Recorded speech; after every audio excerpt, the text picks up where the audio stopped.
وہ خواجہ آصف کہتے ہیں جی نومبر میں الیکشن ہو جائیں گے، نواز شریف انتخابات سے پہلے ضرور آئیں گے۔ رانا ثناءاللہ یہ کہہ رہے ہیں جناب دیکھیں 2023 جو ہے وہ الیکشن کا سال نہیں ہے، بالکل الیکشن کا سال نہیں ہے، تو پھر آپ کو اس بارے میں آپ کو کہنا بھی نہیں چاہیے۔ اور دوسری جانب کبھی کہتے ہیں جی حلقہ بندیاں ہوئی تو فروری اور مارچ کے پہلے ہفتے میں الیکشن ہو جائیں گے۔ جو رائٹ نو سچویشن ہے، عمران خان کی یہ والی سزا معطل ہو جائے گی اسلام آباد ہائی کورٹ سے، اور عمران خان کا میکسیمم جو ٹائم ہے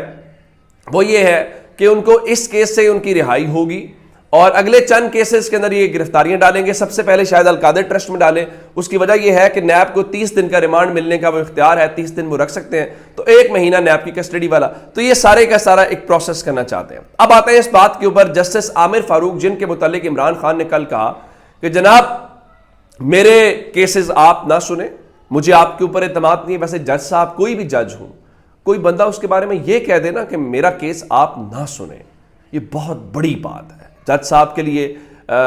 کہ آپ نے آخر کیا ایسی وجہ ہے کہ لوگ نہیں چاہتے کہ آپ کیس سنیں۔ اب اس حوالے سے جو جسٹس عامر فاروق، دیکھیں نا ایک جو جج ہوتا ہے ہائی کورٹ کا یا سپریم کورٹ کا، اس کے خلاف ایکشن کیسے ہو سکتا ہے، اس ایکشن کی ایک بنیاد ہے، تو میں اس ایکشن سے متعلق جو ایک ایکشن شروع ہے وہ بتانا چاہتا ہوں۔ یہ دونوں جو ججز ہوتے ہیں ہائی کورٹ کے اور سپریم کورٹ کے، ان کو ہٹانے کا جو اختیار ہوتا ہے وہ سپریم جوڈیشل کونسل کے پاس ہوتا ہے، جہاں پہ چیف جسٹس، سپریم کورٹ کے جو دیگر ججز ہیں وہ اس کے اندر ہوتے ہیں۔ تو اب جسٹس عامر فاروق جو ہیں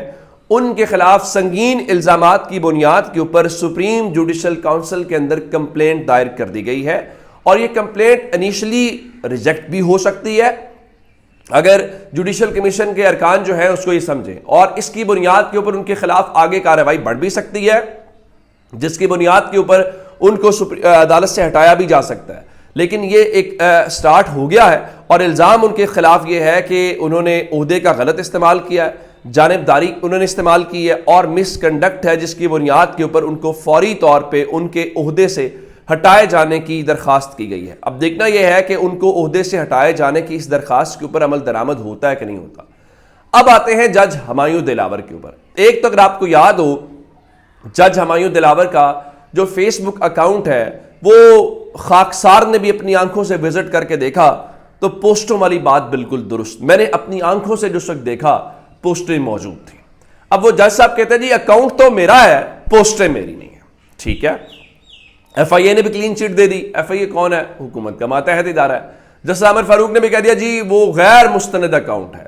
حالانکہ نہ فیس بک سے پوچھا گیا، نہ اس کا اس طرح سے فورینزک ہوا، بس انہوں نے کہا جی یہ پوسٹ ہے، اس کا وہ یو آر ایل نہیں ہے تو جناب یہ وہ جعلی ہے۔ ایسا ہوتا نہیں ہے۔ اب ہوا کیا کہ بجائے اس کے کہ جج کے خلاف کارروائی ہوتی، وہ جس بندے نے پوائنٹ آؤٹ کیا نعیم پنجوتھا، جنہوں نے کل عمران خان سے ملاقات کی ہے، تو ان کو ایف آئی اے نے نوٹس جاری کر دیا اور ان کے خلاف انکوائری شروع کرتے ہوئے آج ان کی طلبی تھی، اور ان کو کہا گیا کہ آپ آئیں اور اس معاملے کے اندر آپ نے غلط سکرین شاٹ مبینہ طور پہ دکھائے ہیں، یعنی جج جو ہے وہ اس کو آپ پہلی بنیاد کے اوپر ہی اس بارے میں کیا کر رہے ہیں کہ وہ دے رہے ہیں، کلین چٹ دے رہے ہیں۔ اب جج ہمایوں دلاور جو ہے وہ اس وقت گئے ہوئے ہیں وہاں پہ برطانیہ میں ایک یونیورسٹی کے اندر، اور وہاں پہ وہ ٹریننگ کر رہے ہیں۔ کل لوگ ان کے پیچھے گئے، لوگوں نے ان کا پیچھا کیا، جس کے بعد رات کو صورتحال یہ تھی کہ جو ان کی پوسٹ ہے، جو شیان ہے لڑکا وہاں پہ، شیان نے بتایا کہ جو جج ہے اس کو وہاں پہ ایکسپیل کر دیا گیا ہے، اس کو معطل کر دیا گیا ہے اس ٹریننگ سے۔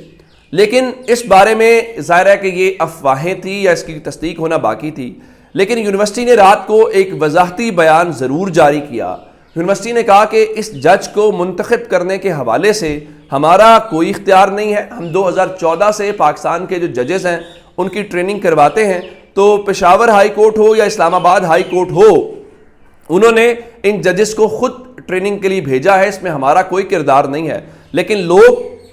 یونیورسٹی کو شکایت بھی بہت کر رہے ہیں، ان کو ای میلز بھی بہت کر رہے ہیں، اور جس کے بعد اب صورتحال یہ ہے